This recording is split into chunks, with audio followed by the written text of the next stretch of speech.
Welcome back. We'll be starting the newspaper reviews with The Nation. Major headline: Power.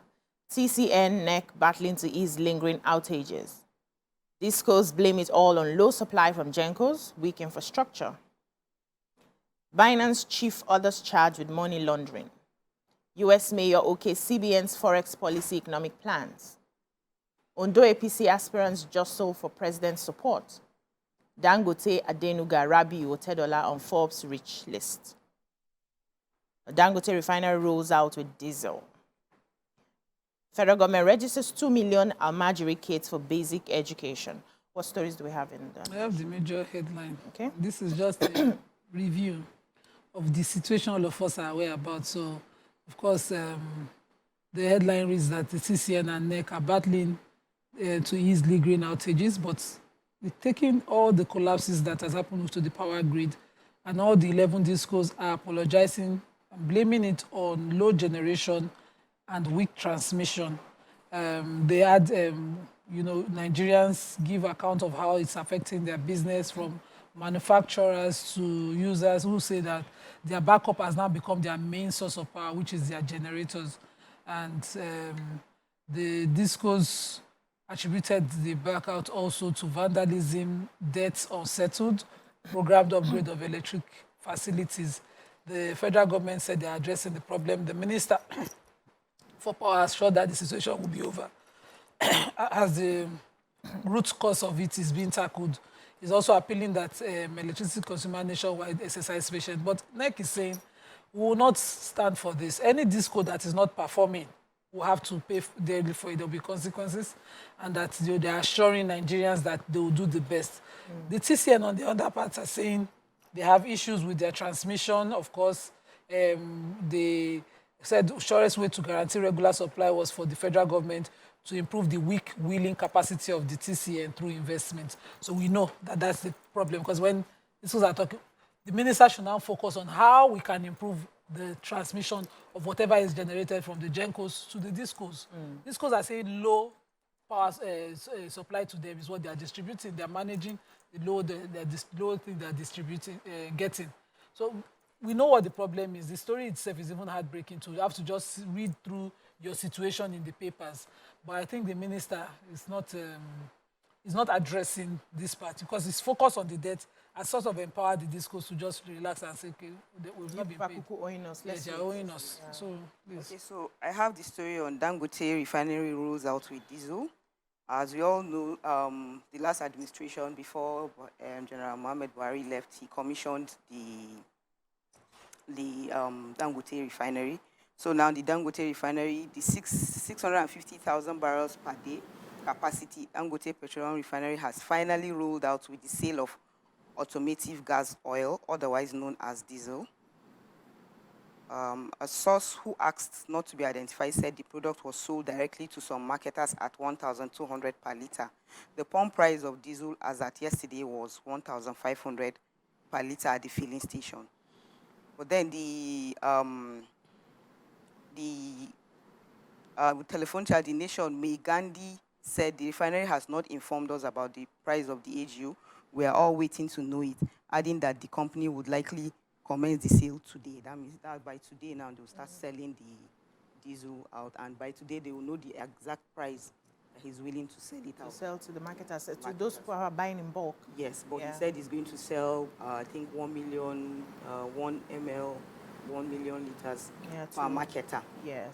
Then this also said, I think about a few weeks ago, they had moved the price of diesel to 1,700 per litre. But then it dropped to 1,350 when he started supplying his own inflow. Yeah, we thank God for that. What other stories do we have in there? Yes, I want to take the story of the Senegalese. It's the picture in The Nation right there, a picture of our president and the Senegalese. Senegal's new president. The president of Senegal sworn in yesterday. His name is Bassirou Diomaye Faye. I'm sure I did not pronounce it the way they qualify, but he was in prison until just a few weeks to the election. He was arrested last year with his mentor, and when the election took place, he got 54% of the vote, as opposed to the opposition, the person he was contesting against actually was the hand-picked candidate of the current, the just past president of Senegal. He has promised to, he has a Pan-African agenda. He's the youngest African president. He's the youngest president for Senegal. He is just 44 years old. Like, this is young. And I'm excited because he has a lot of seemingly radical moves to build the Senegal economy, break free from the chokehold of France. It's part of his campaign strategy. And beyond that, he wants to lead the change within Africa, that this is sustaining the fact that what the a lot of West African countries were trying to achieve this through coup.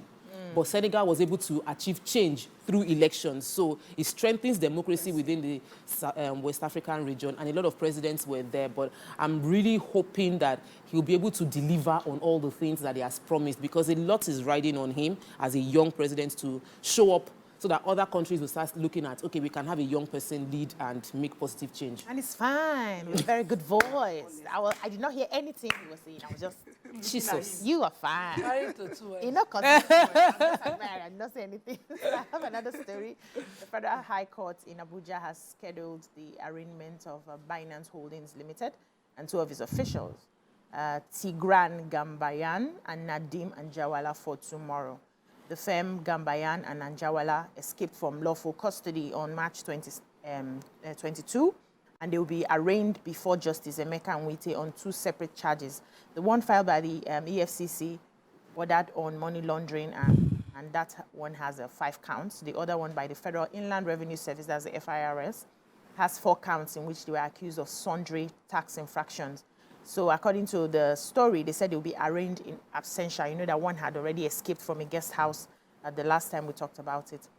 Now, in the charge by the EFCC filed March 28, the defendants are accused, among others, of laundering about $35,400 US.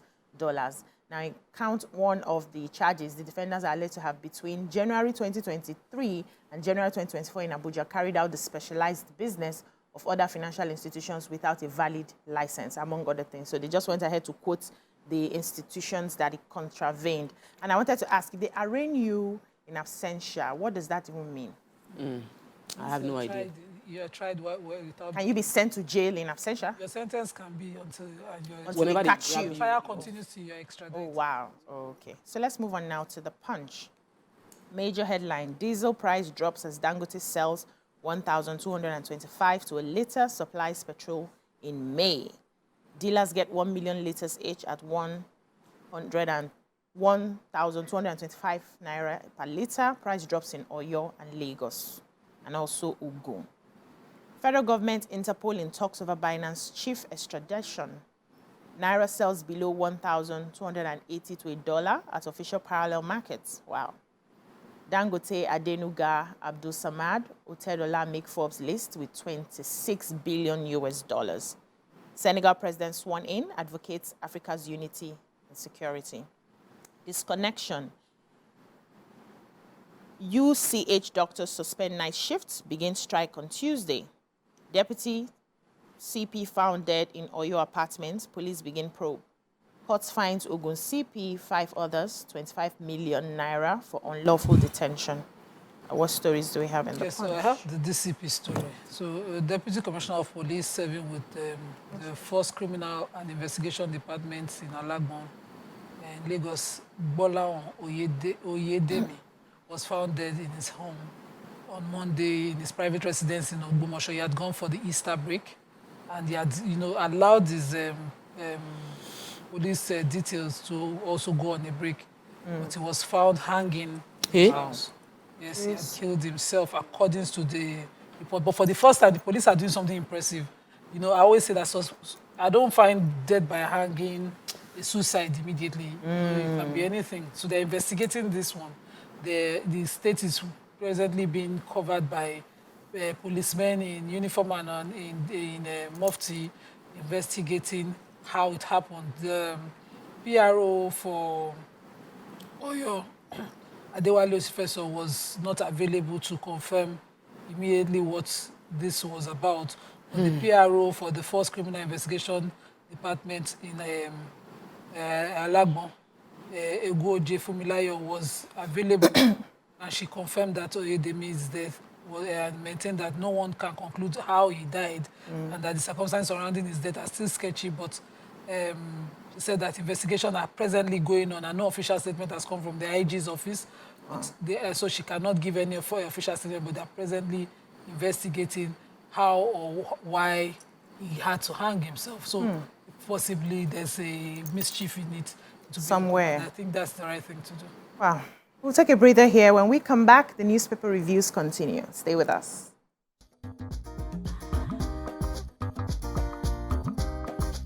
Stay tuned. Your View will be right back.